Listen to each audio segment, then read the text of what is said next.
بسم الله الرحمن الرحيم. الحمد لله رب العالمين، والصلاة والسلام على أشرف الأنبياء والمرسلين نبينا محمد وآله وأصحابه أجمعین۔ اما بعد، عزیز طلباء، محترم ساتھیوں، پیارے دوستو، ابھی ہم آج آپ کے سامنے نفل نمازوں کا طریقہ اور اس کے بارے میں جو معلومات ہو سکتی ہیں وہ ہم آپ کو دینے جا رہے ہیں انشاءاللہ۔ اس کو عربی میں صلاۃ التطوع بولتے ہیں، یعنی نفل نماز، نفلی اور سنت کی نمازیں پڑھنے کا طریقہ۔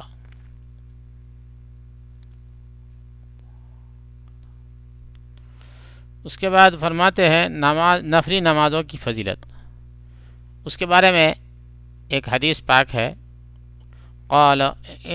قال رسول اللہ صلی اللہ علیہ وسلم ان اول ما يحاسب به العبد يوم القيامة من عمله صلاته فإن صلحت فقد افلح وانجح وإن فسدت فقد خاب وخسر فإن انتقص من الفريضة شيء قال رب عز وجل انظروا هل لعبادي من تطوع فيكمل بها من انتقص من الفريضة رواہ الترمذی۔ یہ ترمذی شریف کی حدیث ہے۔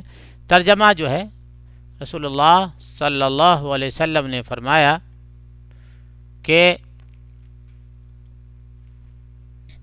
بے شک پہلی چیز جس کا قیامت کے دن بندہ سے عمل میں سے حساب لیا جائے گا وہ نماز ہوگی۔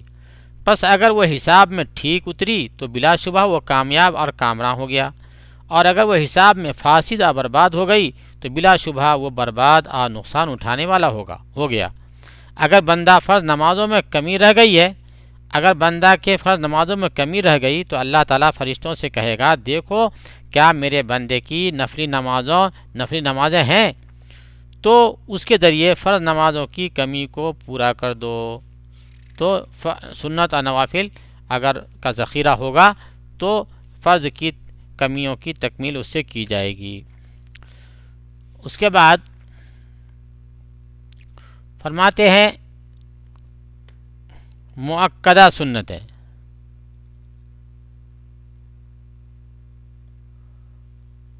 مؤکدہ سنتیں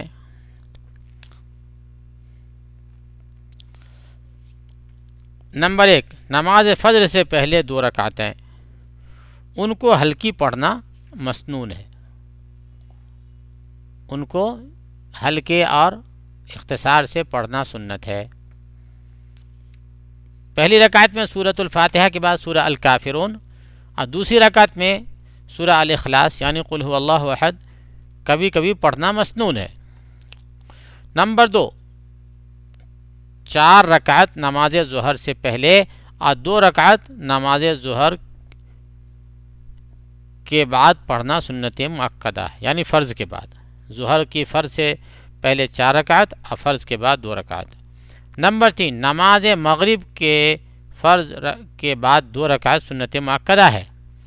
پہلی رکعت میں سورہ الفاتحہ کے بعد سورہ الکافرون اور دوسری رکعت میں سورہ الاخلاص یعنی قل هو اللہ احد کبھی کبھی پڑھنا مسنون ہے۔ اس کے بعد نمبر 4، 2 رکعت نماز عشاء کے بعد سنت مؤکدہ ہے۔ تو یہ جو ہے سنت مؤکدہ ہے۔ اس کے بعد فرماتے ہیں نماز وطر نماز کے بارے میں جانکاری آپ کو دی جا رہی ہے۔ حدیث پاک ہے، عن ابن عمر رضی اللہ عنہما ان رسول اللہ صلی اللہ علیہ وسلم قال صلاة اللیل مثنى مثنى فإذا خفت الصبح فأوتر بواحدة رواہ البخاری ومسلم۔ ترجمہ، عبداللہ بن عمر رضی اللہ عنہما سے روایت ہے کہ نبی کریم صلی اللہ علیہ وسلم نے فرمایا، رات کی نفلی نمازیں 2 رکعت کی ہیں، تو جب تم کو صبح ہونے کا خدشہ ہو تو 1 وطر پڑھ کر ختم کر دو، یعنی وطر 1 پڑھو اور نماز پوری کر لو، رات کی نماز۔ آگے فرماتے ہیں وطر کا وقت کب ہے، وطر کا سمے کیا ہے۔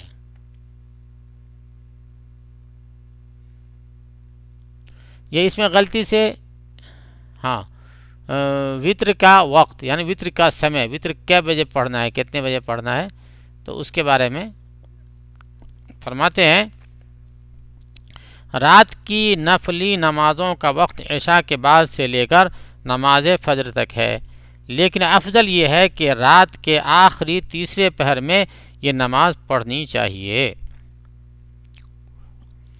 رات کے آخری حصے میں آخری تیسرے پہر میں یہ نمازیں پڑھنی چاہیے۔ رسول اللہ صلی اللہ علیہ وسلم کبھی 11 کبھی 13 رکعتیں پڑھا کرتے تھے۔ آخری 3 رکعتوں کے اندر کبھی کبھی پہلی رکعت میں سورۃ الفاتحہ کے بعد سورہ الاعلی یعنی سبح اسم ربک الاعلی، دوسری رکعت میں سورہ الکافرون یعنی قل یا ایھا الکافرون، اور تیسری رکعت میں سورہ الاخلاص یعنی قل ھو اللہ احد پڑھنا مسنون ہے۔ افضل یہ ہے کہ رکوع و سجدے لمبے کیے جائیں، افضل یہ ہے کہ رکوع و سجدے لمبے کیے جائیں رات کی نماز میں اور وتر میں بھی۔ اس کے بعد جو ہے چاشت کی نماز، یہ چاشت کی نماز کی بات ابھی ہم آپ کے سامنے ذکر کرنے جا رہے ہیں۔ چاشت کی نماز فرماتے ہیں، ایک حدیث پاک ہے، اس حدیث پاک کو ہم پڑھتے ہیں۔ بسم اللہ الرحمن الرحیم، عن ابی ہریرہ رضی اللہ عنہ قال اوصانی خلیلی صلی اللہ علیہ وسلم بصيام 3 أيام من كل شهر وركعتي الضحى وأن أوتر قبل أن أرقد، رواه البخاری و مسلم۔ حضرت ابو ہریرہ رضی اللہ عنہ سے روایت ہے کہ آپ صلی اللہ علیہ وسلم فرمایا، حضرت ابو ہریرہ رضی اللہ عنہ سے روایت ہے، آپ نے فرمایا مجھے میرے خلیل صلی اللہ علیہ وسلم نے وصیت فرمائی کہ ہر مہینے میں 3 دن روزہ رکھوں اور 2 رکعت چاشت کی نماز پڑھا کروں، اور یہ کہ لیٹنے سے پہلے وتر پڑھ لیا کروں۔ آگے فرماتے ہیں چاشت کا وقت کب سے شروع ہوتا ہے؟ فرماتے ہیں چاشت کا وقت شروع شمس یعنی سورج نکلنے کے بعد سے لے کر زوال شمس سے کچھ پہلے تک رہتا ہے، یعنی جب سورج نکل گیا تو اس کے بعد سے لے کر کے زوال کے کچھ پہلے تک رہتا ہے، یعنی زوال کے بعد ظہر کا وقت شروع ہو جاتا ہے، تو زوال سے کچھ پہلے تک جو ہے یہ چاشت کی نماز پڑھی جا سکتی ہے۔ فرماتے ہیں چاشت کی نماز 2 رکعت سے 8 رکعت تک ہے۔ کتنی ہے؟ 2 رکعت پڑھ لے یا 4 رکعت پڑھ لے، 6 رکعت پڑھ لے، 8 رکعت پڑھ لے، یعنی اس کی یہ تفصیلات ہیں۔ اس کے بعد استخارہ کی دعا ہے، یہ استخارہ کی دعا یعنی کسی معاملے میں اللہ سے خیر طلب کرنا، کچھ کام کرنے جا رہا ہے بندہ تو اس کے لیے اللہ سے مشورہ لے لینا، اللہ سے اس میں اچھائی طلب کر لینا۔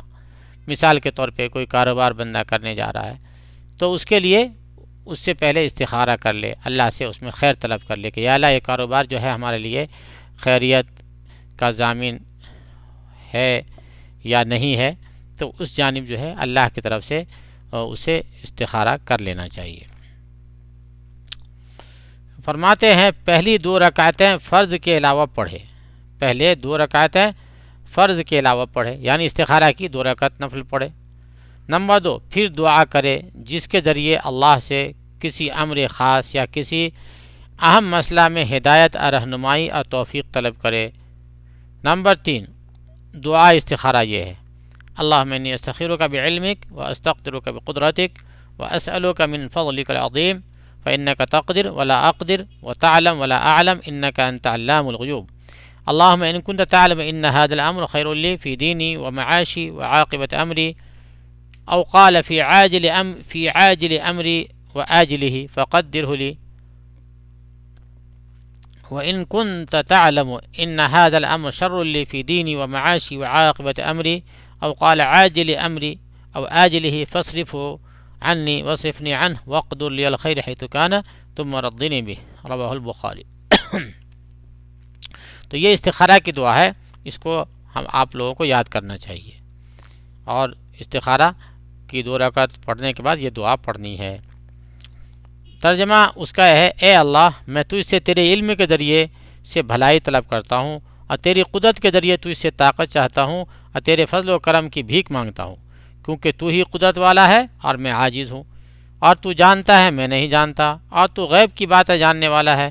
اے اللہ، اگر تیرے علم میں یہ کام دین و دنیا کے لحاظ سے اور انجام کے لحاظ سے میرے لیے بہتر ہے تو یہ کام مجھ پر آسان کر دے، پھر مجھے اس کام میں برکت دے، اور اگر تو جانتا ہے کہ یہ کام دین و دنیا کے لحاظ سے اور انجام کے لحاظ سے میرے لیے برا ہے تو مجھ سے اس کام کو دور رکھ اور مجھے اس کام سے باز رکھ، میرے لیے بہتری مقدر کر دے جہاں ہو، اور پھر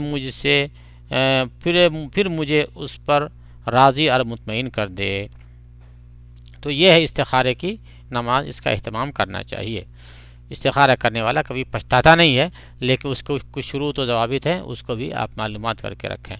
جیسے مثلا یہ ہے کہ استخارہ سے پہلے ایک دم ذہن صاف ہونا چاہیے، جو کام کرنے جا رہے ہیں ایک دم نیوٹرل ہو، ذہن ایک دم صاف ہو کہ کرنا ہے یا نہیں کرنا ہے، کسی جانب جو ہے ایک دم پکا رجحان نہیں ہو، بلکہ ذہن صاف کر کے استخارہ کرے۔ اس کے بعد جو ہے اللہ کی طرف سے ذہن جس جانب جائے، کرنے کی طرف جائے تو اس کو کر لے، وہ سمجھو کہ اللہ کی طرف سے ہی ہے انشاءاللہ، اور اگر اللہ اس کو نہ کرنے کے بارے میں دل میں بات آئے تو وہ نہ کرے۔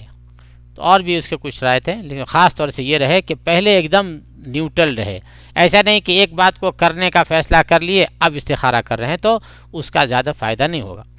مثال کے طور پر کوئی شادی کے لیے، کوئی اپنی بچی کی شادی کہیں کرنا چاہتے ہیں، اب استخارہ کریں کب؟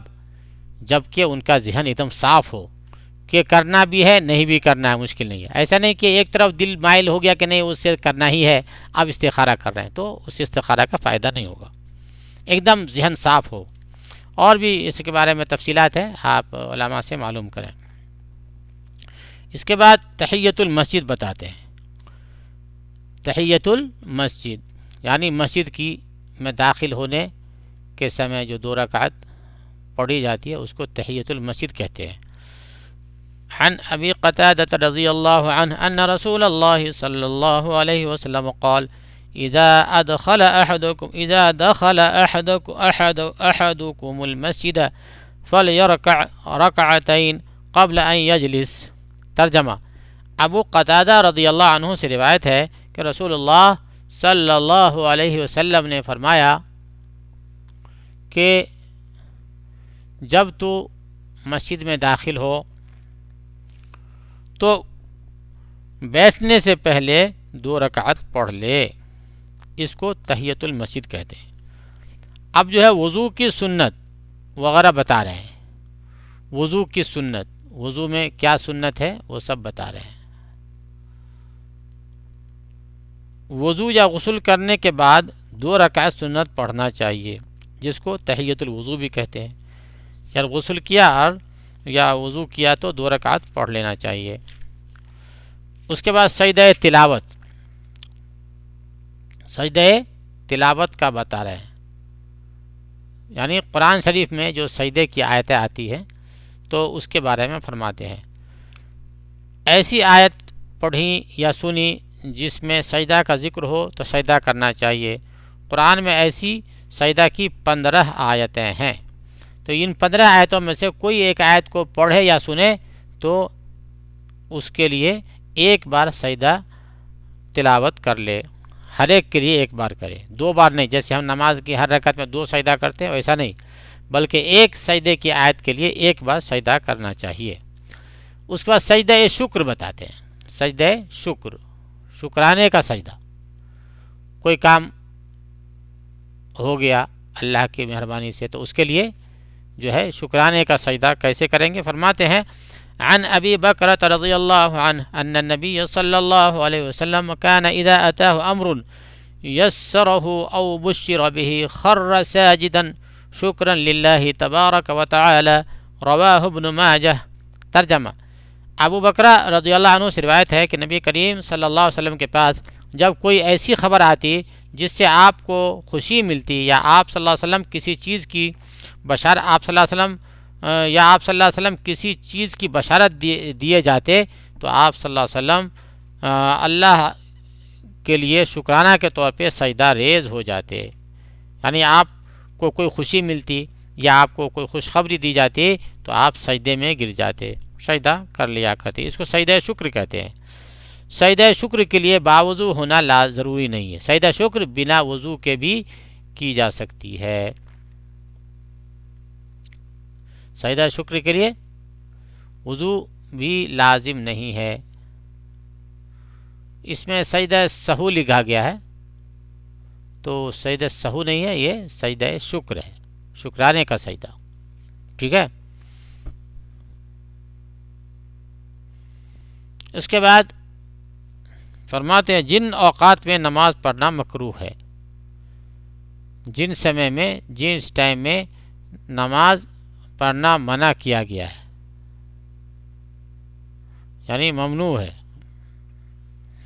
وہ کون کون سی ہے؟ نمبر 1, نماز فجر کے بعد سے یہاں تک کہ سورج ایک نیزہ کے برابر کم سے کم بلند ہو جائے. نماز فجر پڑھ لیے تو اس کے بعد سے کوئی بھی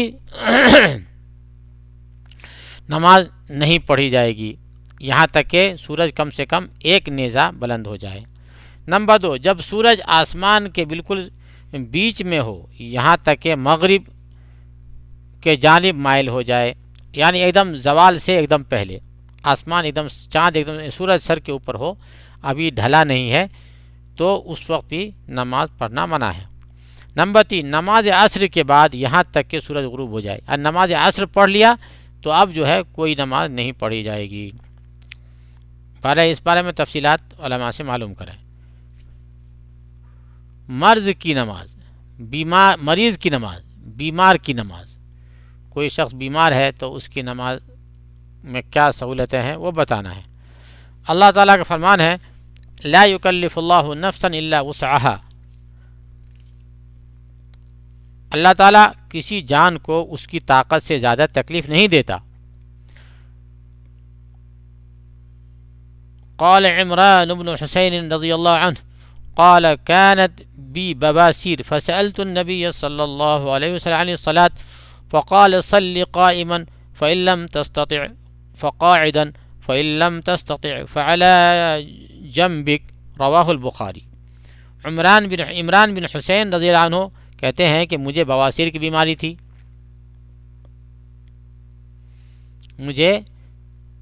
عمران بن حسین رضی اللہ عنہ فرماتے ہیں کہ مجھے بواسیر کی بیماری تھی, تو میں نے نبی کریم صلی اللہ علیہ وسلم سے نماز پڑھنے کے سلسلے میں پوچھا تو آپ صلی اللہ علیہ وسلم نے فرمایا کھڑے ہو کر پڑھو. اگر کھڑے ہونے کی طاقت نہیں ہے تو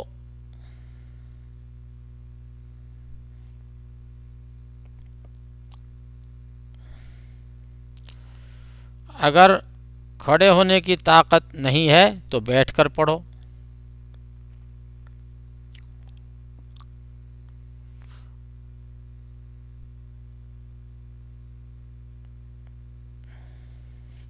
اس کو پھر سے ترجمہ سنیں. عمران بن حسین رضی اللہ عنہ کہتے ہیں کہ مجھے بواسیر کی بیماری تھی تو میں نے نبی کریم صلی اللہ علیہ وسلم سے نماز پڑھنے کے بارے میں پوچھا تو آپ صلی اللہ علیہ وسلم نے فرمایا کھڑے ہو کے کر پڑھو. اگر کھڑے ہونے کی طاقت نہیں ہے تو بیٹھ کر پڑھو. یہاں پہ تھوڑی غلطی ہو گئی ترجمہ میں, فرمایا بیٹھ کے پڑھو. فَإِن لَّمْ تَسْتَطِعْ فَعَلَىٰ جَنبِكَ. اور اگر بیٹھنے کی بھی طاقت نہیں ہے تو اپنے پہلو پر لیٹ کر پڑھو. تو ترجمے میں تھوڑی غلطی رہ گئی کہ پہلے کھڑے ہو کے طاقت ہے تو پڑھے, نہیں تو بیٹھ کے پڑھے, نہیں تو اب لیٹ کر پڑھ سکتا ہے. نمبر 3, اگر مریض کھڑا ہو کر نماز پڑھنے کی طاقت نہیں رکھتا ہو جیسا کہ ابھی مذکور ہوا تو اگر ممکن ہو تو چٹ لیٹ جائے اور نماز پڑھے, لیکن اپنے سر سے رکوع و سجدے کے لیے اشارہ کرتا رہے. اس میں جب لیٹ جائے گا تو سجدے اور رکوع کے لیے سر سے اشارہ کرے گا. اس کے بعد نمبر 4، اگر مریض سخت بیماری کی وجہ سے نمازوں کو ان کو صحیح اوقات کے اندر نہیں ادا کر سکتا ہے تو اس کے لیے گنجائش ہے کہ 2 نمازوں کو ایک وقت کے اندر پڑھ لیا کرے. یعنی سخت بیمار ہے اور ہر وقت اس کے لیے نماز پڑھنا مشکل ہے، وضو وغیرہ کا مسئلہ درپیش ہو سکتا ہے، تو 2 نمازوں کو ایک وقت میں پڑھ لیا کرے. آگے فرماتے ہیں ایسے لوگوں کے لیے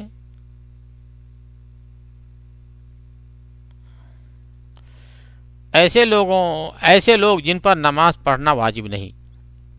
نمبر 1، حائضہ عورتیں جب تک حیض ہے نماز نہیں پڑھیں گی. نمبر 2، حالت نفاس والی عورتیں جب تک نفاس کا خون آتا ہے نماز نہیں پڑھیں گی. یعنی بچہ پیدا ہونے کے بعد جو خون آتا ہے اس کو نفاس کا خون کہتے ہیں. نمبر 3، پاگل لوگ جب تک پاگل پن باقی ہے نماز ان سے معاف ہے. آگے مسافر کی نماز، یہ ہے مسافر کی نماز کا بیان.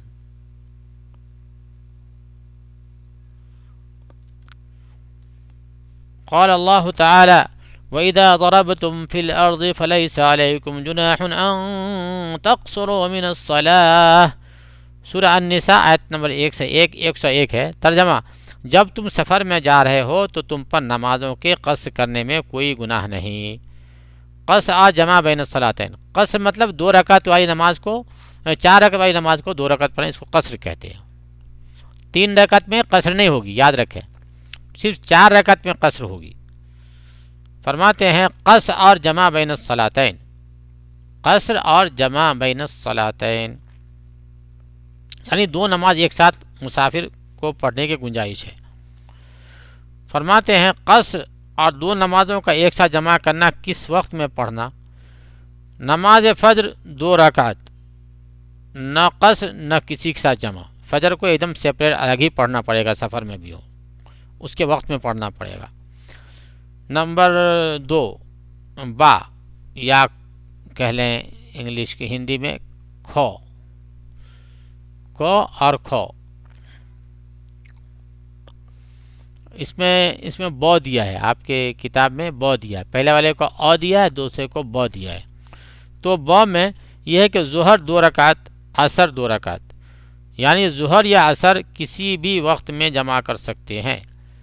ظہر اور عصر کو ایک ساتھ پڑھ سکتے ہیں، چاہے تو ظہر ہی کے ساتھ عصر پڑھ لیں ظہر ہی کے وقت میں، یا اس کو لیٹ کریں اور عصر کے وقت میں ظہر کو پڑھیں. اس کو بولتے ہیں جمع تاخیر. اور پہلا جو ہوا جمع تقدیم ہوا، یعنی عصر کو مقدم کر لیے ظہر ہی کے ساتھ. تو مسافر کے لیے گنجائش ہے.